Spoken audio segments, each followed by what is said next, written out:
7절에서 11절까지 말씀입니다. 사사기 3장 7절에서 11절까지 말씀을 교독을 하겠습니다. 사사기 3장 7절에서 11절까지 말씀입니다. 구약 성경 364쪽쯤 되겠습니다. 말씀을 교독하겠습니다. 이스라엘 자손이 여호와의 목전에 악을 행하여 자기들의 하나님 여호와를 잊어버리고 바알들과 아세라들을 섬긴지라.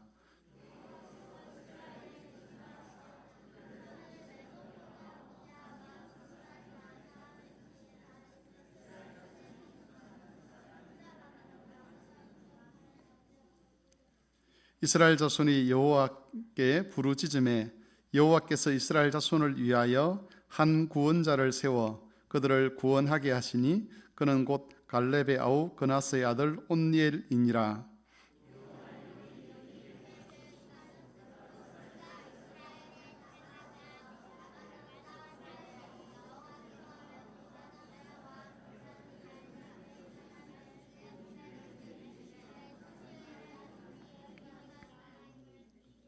같이 읽겠습니다. 그 땅이 평온한 지 40년에 그나스의 아들 온니엘이 죽었더라. 아멘. 너는 시냇가에 심은 나무라 찬송합니다.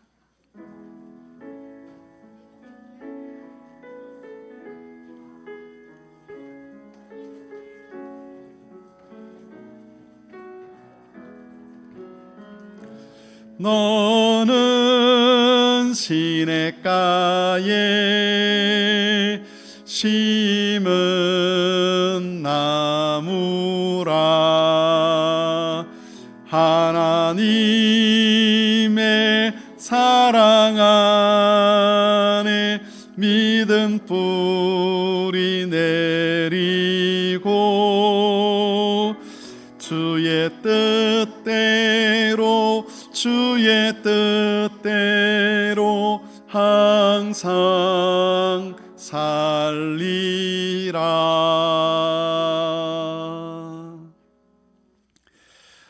하나님 말씀을 사사기 3장 7절에서 11절까지 읽었지만 1장에서 3장에 있는 내용을 중심으로 그렇게 말씀을 살펴보도록 하겠습니다.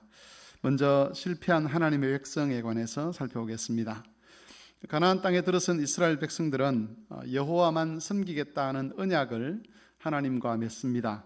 여호수아 8장 30절에서 35절에 보면 이스라엘 백성들이 세겜 땅에 가서 하나님과 언약을 맺는데 한쪽에는 에발산, 보기에 한쪽에는 에발산, 한쪽에는 그리심 산이 있는데 이스라엘 백성을 두 진영으로 나눕니다. 그래서 한 진영은 에발산으로 올라가고 한 진영은 그리심 산으로 올라가는데 그 올라간 그 백성들을 향해서 하나님께서 구원과 그리고 심판의 말씀을 각각 선언합니다.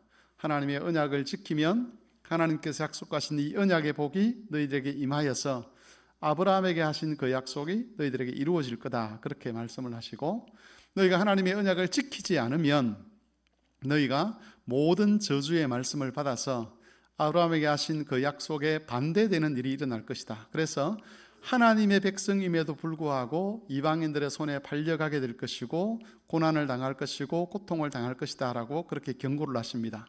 그리고 그렇게 경고를 하시는 목적이 뭐냐? 그것은 너희를 망하게 하는 것이 아니라 너희를 돌이켜서 더욱 하나님 백성 되도록 하기 위해서 내가 너희를 징계할 것이다 라고 그렇게 말씀을 합니다. 그 말씀을 듣고 이스라엘 백성들이 하나님과 언약을 맺습니다. 하나님께서 그렇게 말씀하셨으니 우리가 하나님의 언약에 신실하겠습니다. 하나님께서 우리를 애굽 땅에서 구원하여 내셨으니 우리도 이제 이 가나안에서 하나님의 말씀을 따라 살겠습니다라고 그렇게 하나님과 약속을 합니다.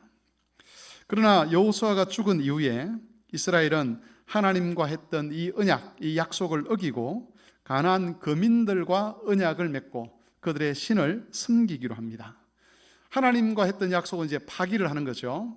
하나님, 이전에 우리가 하나님께 맺었던 그 약속을 이제는 지키지 않겠습니다라고 선언을 하고, 누구와 약속을 하느냐 하면 하나님이 쫓아내라, 너희들과 함께 거하게 해서 안 된다라고 했던 그 가나안 사람들과 언약을 맺습니다.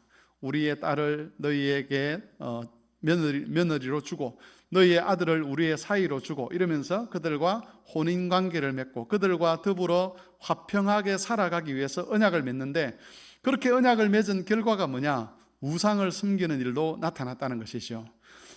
서로 다른 가치관을 가지고 있는 고대 세계에서 특별히 인간의 삶은 신들의 삶의 대변이라고 생각했던 그런 가치관을 가진 시대에 여호와를 섬기는 자와 그리고 우상을 섬기는 자들이 같이 살아가기 위해서는 결국 여호와께 대한 신앙을 포기를 해야만 이들과 같이 살아갈 수가 있는 것이지요. 그래서 그 가나안 사람들과 언약을 맺고 여호와 하나님을 온전히 여호와 하나님만 섬기는 그 삶을 포기하고 하나님도 섬기고 우상도 섬기는 그런 삶을 이스라엘 백성들이 살게 된 겁니다. 이스라엘이 이런 선택을 하게 된 것, 다시 말하면 가나안 사람들과 언약을 맺고 그 신들을 섬기기로 한 것은 일단은 하나님의 약속을 믿지 못했기 때문에 그렇습니다. 하나님께서 내가 너희의 하나님이 되어서 너희에게 약속한 그 모든 언약의 복을 지키겠다고 하신 그 하나님의 약속을 믿지 못했습니다. 그 당시 이스라엘 백성들의 머릿속에는 세계관이 그랬죠. 하나님은 광야에서는 힘을 발휘할 수 있는 분이야. 그런데 이 산지나 그리고 이 평지에서는 하나님이 힘을 발휘할 수가 없을 거야. 그래서 광야에서는 하나님을 섬겼지만 가나안 땅에 들어와서는 하나님이 아니라 바알을 섬기고 아세라를 섬기는 것이 맞다라고 그렇게 생각을 한 것이죠. 하나님이 세상의 주권자라는 것, 하나님께서 세상의 창조자라는 것을 이스라엘이 믿지 못했습니다. 예수 믿는 분들 중에서 하나님께 기도를 하면서 이런저런 기도를 하는데, 기도를 하지만 하나님이 자기 인생 전체의 주권자인 것을 믿지 못하는 분들도 있습니다. 그래서 하나님께서 역사하긴 하지만, 교회 안에서는 역사하지만, 그러나 회사에 가면 여기까지 하나님께서 나를 도우시지는 못할 거야 라는 그런 생각을 하는 분들도 있다는 것인데, 그건 하나님의 약속을 믿지 못하는 것이죠. 하나님도 이건 어쩔 수 없는 거야. 하나님께서도 이 문제는 해결하지 못할 거야. 그러니 내가 그 문제를 해결해야 되라고 하는 그런 생각이 바로 이스라엘 백성들이 다른 신을 섬겼던 그런 사고방식과 같은 것이라고 볼 수가 있는 겁니다. 두 번째는 가나안 사람들의 문화와 기술을 동경한 겁니다. 자기들은 광야를 지나오면서 척박한 삶을 살았는데 가나안 땅에 들어와 보니까 자기들보다 훨씬 더 문화적으로 발달해 있는 사람, 그 가나안의 모습을 보게 된 거죠. 하나님은 내가 너희를 지킨다라고 했지만 가만히 보니까 철병거가 부럽고 그들이 가지고 있는 문화와 기술이 부러운 겁니다. 그래서 그런 문화와 기술을 또 철병거를 이스라엘이 가지기 위해서는 그들과 어쨌든 화평해야만 그걸 가질 수 있다고 생각을 했고, 그래서 그들과 언약을 맺게 된 겁니다.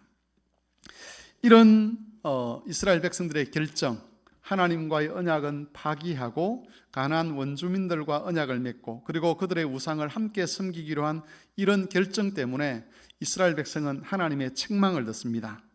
우리가 읽지는 않았지만 2장 1절에 보면 하나님께서 이런 이스라엘 백성들을 돌이키시기 위해서, 그들로 하여금 다시 하나님을 섬기는 자리로 부르시기 위해서 하나님께서 여호와의 사자를 그들에게 보내셨다는 이야기가 2장 1절부터 나옵니다. 거기에 보면 여호와의 사자가 길갈에서 복임으로 올라왔다라고 되어 있습니다. 길갈은 이스라엘 백성들이 처음 할례를 행했던 곳입니다. 죽음을 무릅쓰고 하나님과 언약을 가나안 땅에 들어와서 할례 언약을 맺었던 곳이 길갈입니다. 지난번에 우리 손성태 목사님께서 수요 기도회 시간에 설교하면서 할례를 행하고 나면 전투 능력이 사라지기 때문에 몇 명의 적군이 쳐들어와도 다 죽임을 당할 수 있다, 그런 내용의 설교를 했는데, 이스라엘 백성이 적군을 앞에 두고 할례를 행합니다. 그때는 하나님의 약속을 믿은 겁니다.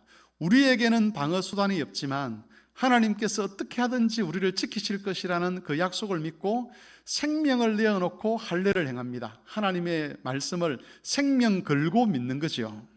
바로 그런 길갈에서 여호와의 사자가 복임으로 올라왔는데, 복임이라고 하는 곳이 어떤 곳인지 지금은 정확하게 알 수가 없습니다. 학자들은 이 복임이 여호와의 그 성막이 임시로 머물렀던 처소였다라고 그렇게 추정을 하고 있습니다.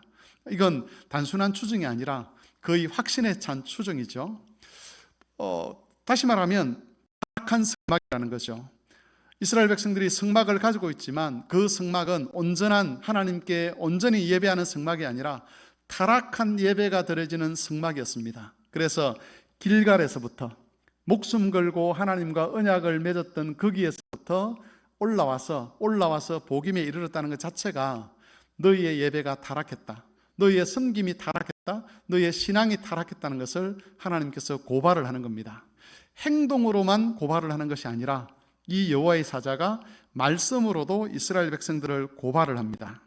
여호와의 사자는 이스라엘이 하나님을 버리고 가나안 주민들과 언약을 맺은 일을 아주 엄중하게 책망을 합니다. 그리고 경고를 하죠. 그들이, 이 가나안 주민들, 이스라엘과 언약을 맺었던 그 가나안 주민들이 이스라엘의 옆구리에 가시가 될 것이다.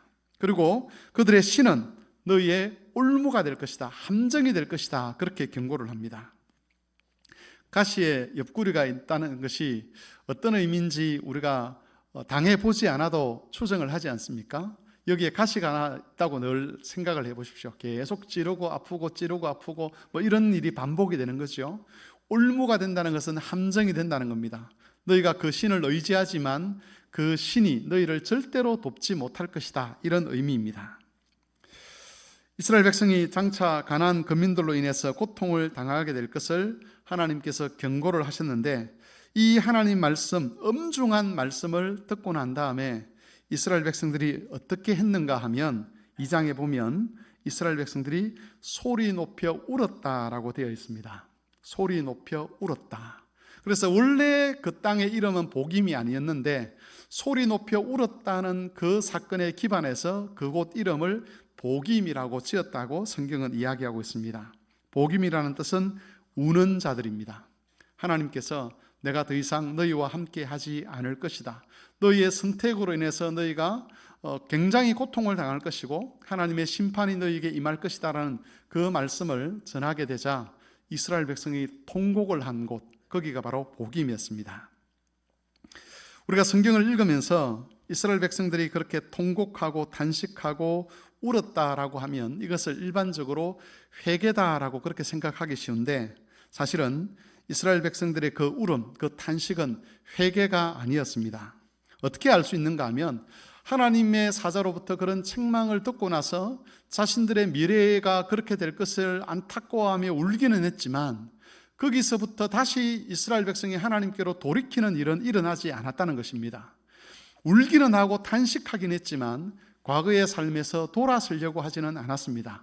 여전히 그들은 바알을 섬기려고 했고 아세라를 섬기려고 했습니다.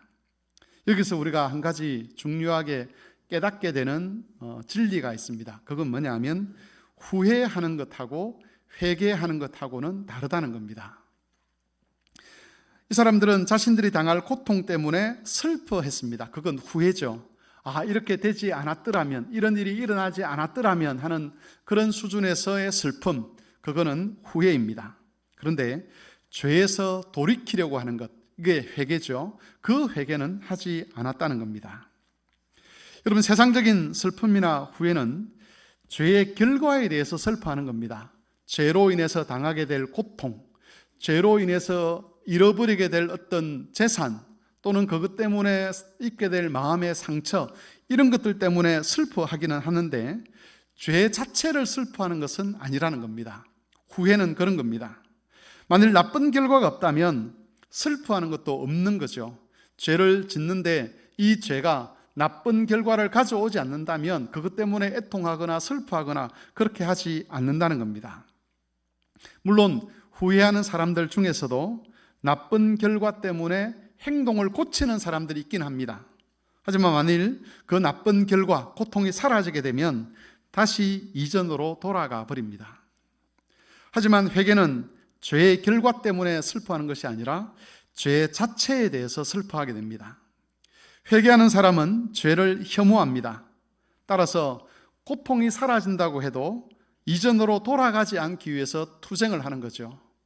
마음에 회개하는 사람은 그 회개 때문에 슬퍼하고 아파하고 하는데 죄의 결과가 사라져도 다시 옛날로 쉽게 돌아가지 않습니다. 어찌하든지 과거로 돌아가지 않기 위한 영적인 싸움을 싸우게 되는 겁니다. 후회는 후회하는 사람의 감정이나 상황을 중시합니다. 내가 어떤 상처를 받았는가, 내 삶이 어떻게 망가졌는가, 내 마음이 얼마나 아픈가, 이런 것들을 가지고 고민하고 이런 것들을 가지고 슬퍼하고 애통합니다.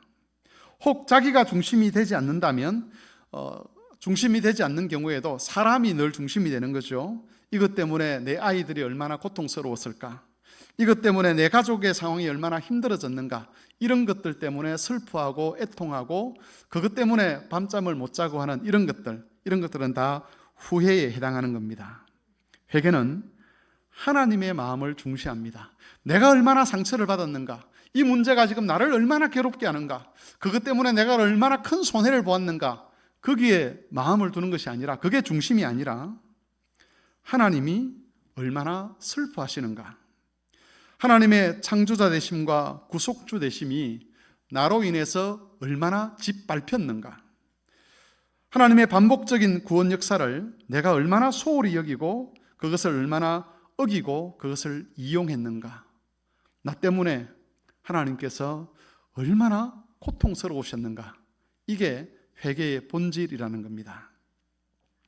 여러분, 이런 회개는 그냥 저절로 되는 것이 아니죠.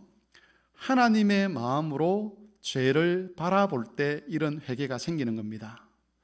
여호와의 사자가 하나님의 뜻을 이스라엘 백성들에게 전할 때에 하나님의 마음도 전달이 되었을 겁니다. 그렇다면 이스라엘 백성들이 보였어야 될 반응은 우리와 언약을 맺으셨던 하나님께서 우리의 배신으로 인해서 얼마나 배신감을 느끼셨겠는가, 얼마나 고통스러우셨겠는가, 우리를 당신의 자녀라 그러고 당신의 영광이 되겠다고 되도록 하겠다고 그렇게 말씀하시고 그렇게 신실하게 우리를 인도해 오셨는데, 이 하나님의 인도하심을 우리가 배반하고 무시하고 모욕했으니, 조롱했으니 하나님께서 얼마나 고통스러우셨겠는가라고 생각하면서 그 하나님의 입장에서 자신들의 죄를 바라볼 때 회개가 나오는데 그러지 않았다는 겁니다. 큰일 났다, 하나님이 화가 나셨구나, 그렇다면 우리가 고통스럽게 될 수밖에 없겠구나, 우리 자녀들이 고통을 당하겠구나, 앞으로 우리의 앞날이 참 비참하겠구나, 그런 식으로 슬퍼한 것, 그게 이스라엘 백성들이 보였던 후회의 반응입니다. 여러분, 그들은 하나님과의 언약을 지키는 일에도 실패를 했지만 동시에 심판의 말씀을 들은 후에 회개하는 일에도 실패를 했습니다. 우리가 잘못된 선택을 할 수 있겠죠. 또 순간적으로 우리가 하나님 앞에서 하나님의 대적자로 살아가는 그런 일도 있을 수가 있을 것입니다. 우리의 감정이나 우리의 혈기를 참지 못해서 또 어떤 잘못된 행동을 하거나 말을 하거나 그럴 수도 있을 것입니다. 그런데 중요한 것은 그것이 하나님 앞에 옳지 않은 것으로 드러났을 때에 하나님의 마음과 하나님의 뜻을 중요시하고 그 하나님의 뜻과 마음 앞에서 우리 자신을 비추어 보고 그래서 하나님께로 돌아서는 일을 하느냐 하지 않느냐가 훨씬 더 중요한 일이라는 겁니다. 하나님께서 이스라엘 백성들의 죄를 책망하신 것은 이스라엘 백성들로 하여금 하나님께로 돌아오도록 하기 위해서였습니다. 단순히 가나안 사람들이 너희의 옆구리에 가시가 될 것이다, 그 고통을 너희가 예상하고 살아야 된다, 너희를 괴롭게 하겠다라고 하는 그런 것 때문에 힘들어하라고 하나님께서 이 요청에 그 회개 요청을 하시거나 심판의 말씀을 주시거나 그렇게 하신 것이 아니라 너희가 내 백성인데 그렇게 살아서 되겠느냐라는 그 마음으로, 이스라엘을 돌이키고자 하는 마음으로 하나님께서 경고의 말씀을 주시는 겁니다. 우리도 마찬가지입니다. 우리도 하나님으로부터 경고의 말씀을 들을 때가 있습니다. 우리가 하나님의 뜻 밖에서 살아가고 있는데 경고의 말씀이 안 들린다 그러면 그건 정말 심각한 것이죠. 히브리서에 보면 우리가 하나님 앞에서 그 책망을 받지 아니하고 또 징계를 받지 아니하면 사생자와 같다라고 그렇게 선언하시는 말씀이 있습니다. 하나님 우리를 사랑하시면 우리가 어긋난 길로 갈 때 우리를 고통스럽게 하시겠죠. 그런데 그런 고통 앞에서 하나님이 기대하시는 것은 그겁니다. 고통 그 자체로만 힘들어하는 것이 아니라 하나님께로 돌아와서 하나님 앞에서 다시 바른 삶을 살아가는 것, 그게 하나님께서 자기 백성에게 기대하시는 일이라는 것을 기억했으면 좋겠습니다. 두 번째로 살펴볼 것은 구원하시는 여호와 하나님입니다. 이스라엘이 언약을 지키는 일에도 실패를 하고 회개하는 일에도 실패를 했지만 하나님은 이스라엘을 구원하시는 일에 실패하지는 않으셨습니다. 여호와를 잊어버리고 바알과 아세라를 섬기던 이스라엘 백성들은 여호와의 사자가 예언했던 대로 하나님의 심판을 받습니다. 여호와께서는 오늘 읽었던 본문 3장에서 메소포타미아 왕 구산 리사다임의 손에 이스라엘 백성을 파셨습니다. 넘겨주셨습니다. 이거는 하나님께서 주권적으로 이스라엘을 다스리고 있다가 이스라엘에 대한 하나님의 주권을 이 이방의 왕에게 넘겨주었다는 겁니다. 그래서 지금부터는 하나님이 주권자가 아니다, 그런 것은 아니겠지만 직접적인 주권자가 누구냐? 이방의 왕이 주권자가 되도록 하셨다는 겁니다. 이 심판 앞에서 이스라엘이 의지하던 바알과 아세라는 아무런 도움이 되지 못했습니다. 이스라엘이 하나님을 버리고 바알과 아세라를 선택했던 것은 그 바알과 아세라가 자신들을 지켜줄 수 있다라고 여겼기 때문인데, 실제로 위험 속에서 바알과 아세라는 이스라엘에 도움이 되지 못했다는 것이지요. 여기서 우리가 알게 되는 것은 하나님으로부터 나오지 않는 모든 약속은 거짓된 약속이라는 겁니다. 이게 헛된 공약, 공갈이라고 그렇게 표현을 하기도 하는데, 하나님으로부터 나오지 않는 모든 약속은 공갈입니다. 거짓입니다. 이스라엘은 이방 왕의 손에 넘겨져서 8년 동안 고통을 당해야 됐고, 그 고통 때문에 여호와께 부르짖었습니다. 그런데 이때도 우리가 전후 맥락을 살펴보면 이스라엘 백성들이 정말 회개해서 하나님께 부르짖었던 것은 아니었음을 알 수가 있습니다. 여호와의 은혜라는 것은 우리가 회개했기 때문에 은혜를 주시고 회개하지 않았기 때문에 은혜를 안 주시고 그런 성격은 아니라는 것이죠. 하나님께서는 이스라엘이 진심으로 돌아오지 않았음에도 불구하고 여전히 그들의 하나님이 되셔서 그들을 구원하고자 하셨습니다. 그래서 온니엘이라고 하는 사람을 사사로 세우시고 이 온니엘을 중심으로 메소포타미아 왕으로부터 이스라엘 백성을 구원하고자 하신 것입니다. 거기 보면 온니엘에 대한 이야기가 나오는데, 온니엘이 이스라엘의 사사가 될 수 있었던 것은 여호와 영이 그에게 임하였기 때문입니다. 여호와 영으로 말미암아 온니엘은 일반적인 이스라엘 백성들과는 다른 지위를 가진 하나님과 이스라엘 사이의 중보자, 구원자가 될 수 있었던 것입니다. 온니엘은 하나님의 구원과 통치를 이스라엘 가운데 실현하는 사람이 되었습니다.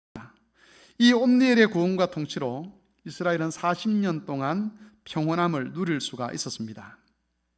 하지만 온니엘이 죽은 이후에 이스라엘 자손은 다시 여호와의 목전에서 악을 행했고 그로 인해서 평안은 다시 깨지고 말았습니다. 사사기를 읽어가다 보면 이 역사가 계속 반복적으로 일어나는 것을 알 수가 있습니다. 이스라엘 백성이 하나님과의 언약을 어기고 타락을 합니다. 그러자 하나님께서 이방인들의 손에 이스라엘을 붙입니다. 그 이방인들의 압제하에서 이스라엘 백성들이 고통 속에 부르짖으니까 하나님께서 구원자를 보내서 구원해 주십니다. 그러면 회개하고 돌아와야 되는데 평안함 속에 회개는 하지 아니하고 틈만 보고 있다가 다시 하나님과의 언약을 어기고 우상을 섬기고 하나님의 말씀을 거역하는 일이 또 일어납니다. 이런 식으로 계속해서 이스라엘 백성들이 하나님께 죄를 짓는 역사가 사사기에서 반복이 되고 있다는 것이죠. 여러분, 온니엘의 죽음과 또 그 이후에 일어난 이스라엘의 이 재타락은 온니엘의 구원이 하나님으로부터 온 것은 맞지만 완전한 구원은 아니었음을 우리에게 알려주고 있습니다. 왜냐하면 두 가지 면에서 그럴 수 있는데, 첫 번째는 온니엘이 죽었다는 것이죠. 완전한 구원자라면 끝까지 이스라엘을 지키고 보호를 해야 되는데, 온니엘은 자신의 죽음이라는 그 문제 앞에서 이스라엘 백성을 끝까지 지키는 일을 하지 못했습니다. 그런 의미에서 온니엘은 하나님이 보내신 인간 구원자가 맞긴 했지만 완전한 구원자는 아니었습니다.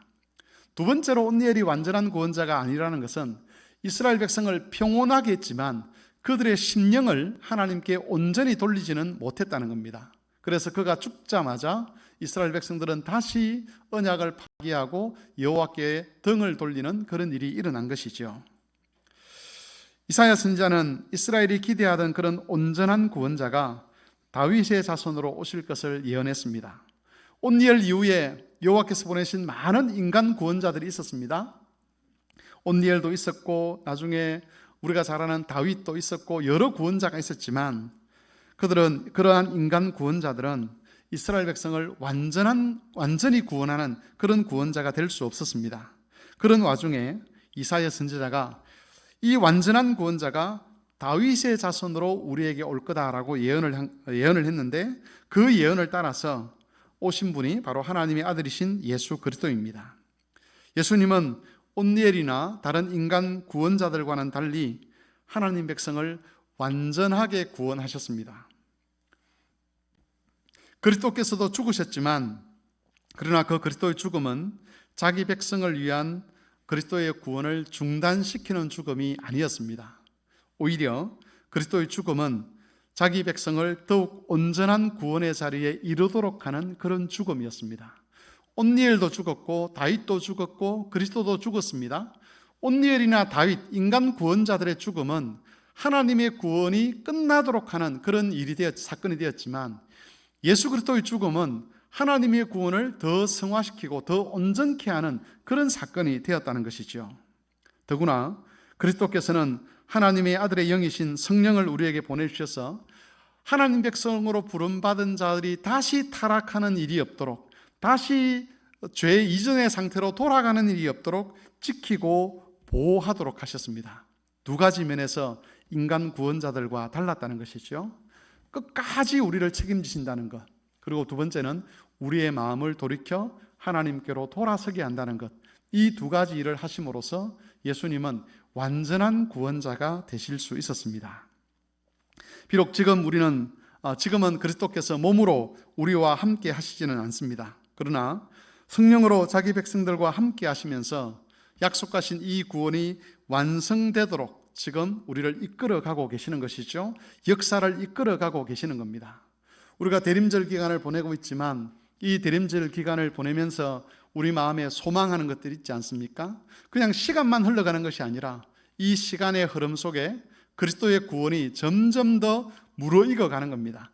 우리 개인에게서도 그게 무르익어가는 것이고, 그리고 이 우주 전체를 통해서도 그리스도의 이 구원이 무르익어서 예수님께서 재림하시는 그날에 온 세상과 그리고 모든 하나님 백성들이 완전한 구원의 상태에 이르게 될 것을 주님이 약속하셨고, 우리는 그 약속을 기다리면서 대림절을 지키게 되는 것입니다.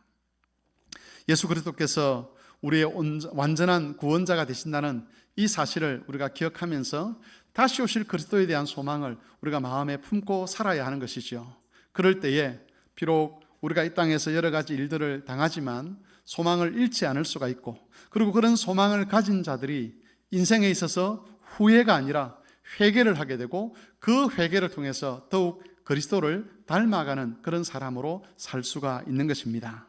이 진리를 기억하셔서 우리의 완전한 구원자께서 그 약속하신 대로 우리를 하나님 앞에서 더 영적으로 성화되는 사람으로 바꾸어 주시기를, 그리고 우리를 향한 그 하나님의 구원 약속을 끝까지 지켜주시기를 기도하시면서 우리의 삶을 살아가는 그런 모든 교우들이 되실 수 있기를 바랍니다. 찬송하겠습니다. 찬송가 380